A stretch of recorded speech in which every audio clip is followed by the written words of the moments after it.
Donc premièrement, avant de voir le double top, je l'ai partagé dans le groupe Telegram, il y a, c'était hier, mais dans l'idée, il y en a Bob Lucas, hein, donc, fervent défenseur des cycles de 4 ans avec des intracycles de 60 jours. Hein. Lui, il se base sur le cycle dure 4 ans, c'est pour ça que c'est une des théories. Hein. Et avant de dire que ça soit mort, principalement, la 35e semaine, hein, donc ça serait le top selon sa théorie des cycles de 4 ans, qui peut-être est jeté à la poubelle sur ce cycle. On va voir. Moi, ce que je dis, c'est on attend pour voir si réellement c'est confirmé que c'est foutu ou pas. Donc, à voir. Mais voilà, on a ce mois 35 qui est tracé ici, donc à confirmer. Et après, toujours pareil, Bob Lucas, cycle de 4 ans, il y a des cycles de 60 jours, donc 2 mois, 2 mois, 2 mois. Et lui, dernièrement, il a publié, donc le jeudi, c'est pas jeudi, c'était le 6 juin, où il a donc ce qu'il attend pour les prochains cycles, en fait. Donc là, c'est juste la vision de Bob Lucas, c'est pas la vision de Théo, c'est ce que présente Bob Lucas, qui est quand même un trader vétéran. Il est sur le Bitcoin depuis quasiment le début. Et bon, il s'est planté quelques fois, mais dans l'idée, ça me dérange pas de l'écouter. Donc je vous le partage aussi. Et lui, il dit qu'on a en fait fermé. Là, on a fini ce premier cycle en fait avec bon. Pour le coup, ça colle bien. J'ai essayé de regarder sur les autres, c'est un peu moins clair ce qui peut se passer, mais là, force est de constater, en fait, là, on a eu la clôture ici, on a eu le cycle, un nouvel ATH qui est venu clôturer un peu. Ouais, lui, il aurait aimé un poil sous les seins avant de commencer le suivant, mais bon, on est tombé aux alentours de 100 000. Et en fait, lui, ce qu'il prévoit, c'est qu'on va attaquer le prochain cycle de 60 jours avec un nouveau top. Avec voilà, nouveau top, correction. Donc, selon lui, on aurait fini la mèche verte et on commencerait à attaquer doucement le prochain cycle. Donc, il nous amènerait en. Alors, juin serait 6, donc juin. Juillet, août, donc en août, et après en octobre au final, hein, pour finir le cycle de 4 ans avec un top, hein, quelque part par là.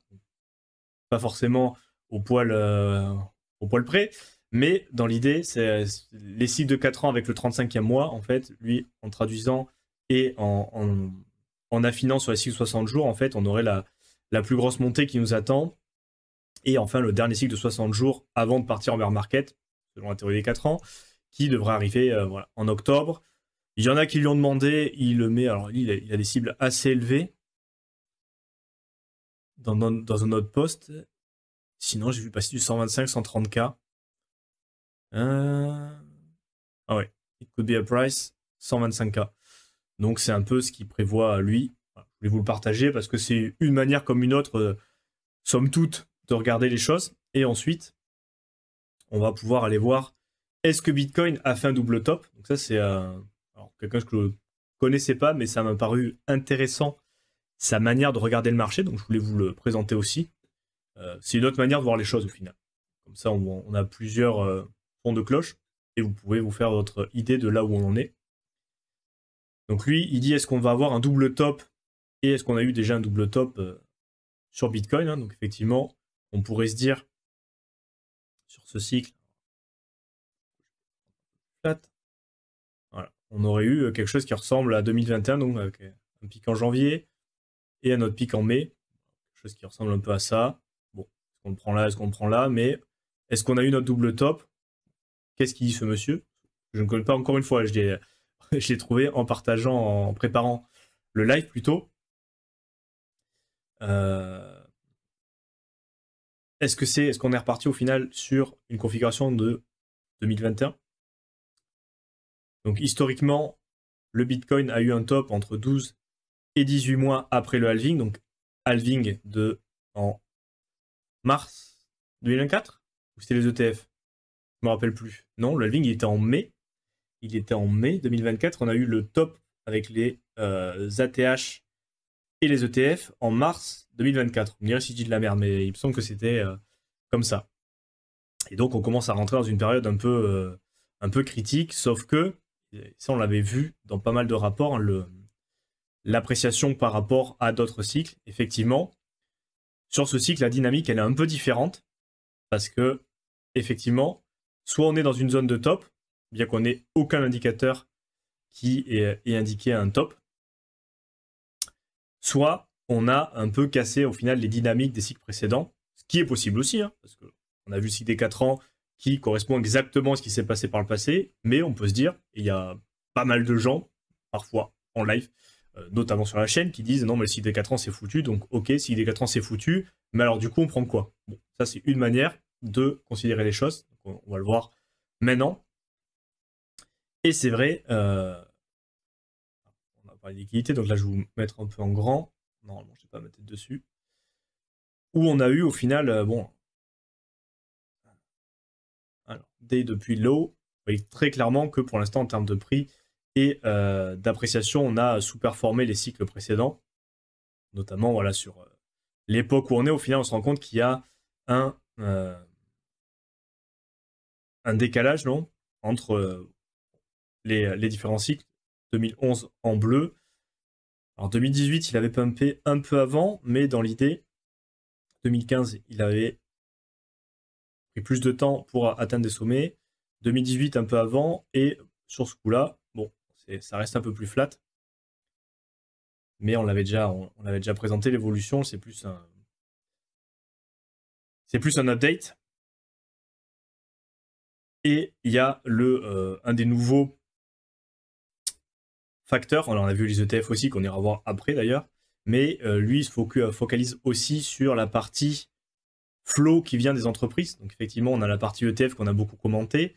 Il y a la partie aussi, ce qui est vrai, qui n'était pas forcément présente sur le cycle précédent et qui pour le coup est intéressant. Et surtout, il y a une métrique qui m'intéresse après qu'on ira voir.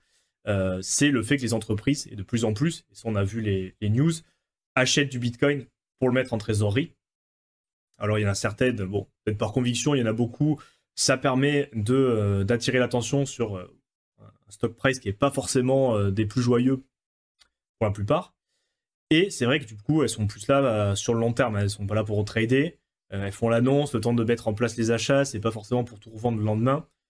Si elles veulent en plus avoir un peu de crédibilité en tant que nous, on achète du Bitcoin pour la trésorerie, pour le long terme, bon, si elles les revendent quelques jours après les avoir achetés, le signal n'est pas forcément optimal.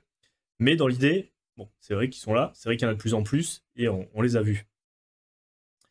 Et ce que dit, alors Saifan Amadeus, je n'ai pas le bouquin ici, mais bon, celui qui a écrit The Bitcoin Standard, il a eu une phrase, je ne sais pas si c'était pendant la Bitcoin conférence, où il a dit si ton business, en fait, il ne peut pas survivre à un drawdown, donc une correction de 80% sur Bitcoin, il va falloir le retaffer, hein, surtout si tu mets une bonne partie de ta trésor en Bitcoin. Donc il va falloir pouvoir encaisser. Hein. C'est des préoccupations qu'on a aussi avec Michael Saylor. Hein. Comment ça va faire là, pour l'instant, c'est un peu up, mais avec tout le levier qu'il a, comment ça va se passer en bear market, hein, parce que bon, pour l'instant, il a été acheteur net, mais bon, s'il était amené à vendre, qu'est-ce qui pourrait se passer? Et c'est vrai que du coup, il y a du levier qui monte hein, sur le fait qu'il y a des entreprises qui lèvent de la dette pour acheter Bitcoin, donc c'est clairement du levier. Hein.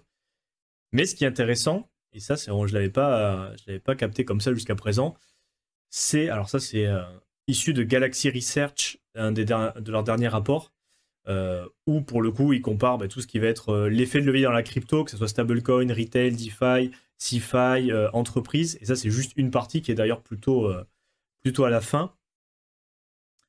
Au final, toutes ces dettes avec la maturité actuelle, donc c'est-à-dire le moment où vraiment où ça va être un peu touchy si jamais ils sont en difficulté, c'est-à-dire le moment où il va falloir rouler, appeler la dette, payer les intérêts au final, on est plus en 2027 en fait. Donc là, pour l'instant, tout le levier qu'on a en mai 2025 avec, voilà, il y a quelques dettes qui ont été payées, mais en gros, tout ce qui est en train de se passer maintenant, en général, il va falloir payer la facture ou faire quelque chose dans tous les cas avec cette dette. On est plus à partir de mi-2027 en fait. Donc au final, si on veut voir ça de manière un peu court terme, on a effectivement du levier qui est en train d'augmenter dans l'écosystème, notamment sur Bitcoin avec les entreprises qui montent de la dette pour acheter Bitcoin. Il y a des vraies préoccupations parce que pour le coup, elles sont peut-être pas toutes financièrement solides et même MicroStrategy il peut nous arriver un coup de Trafalgar, hein. Il n'est pas immunisé contre, contre le marché non plus, hein. Surtout s'il continue à prendre de plus en plus de leviers, au bout d'un moment, en général, ça finit par péter. Mais la notion essentielle ici, et ce que je retiens surtout, c'est que c'est pas vraiment une préoccupation pour ce cycle-là.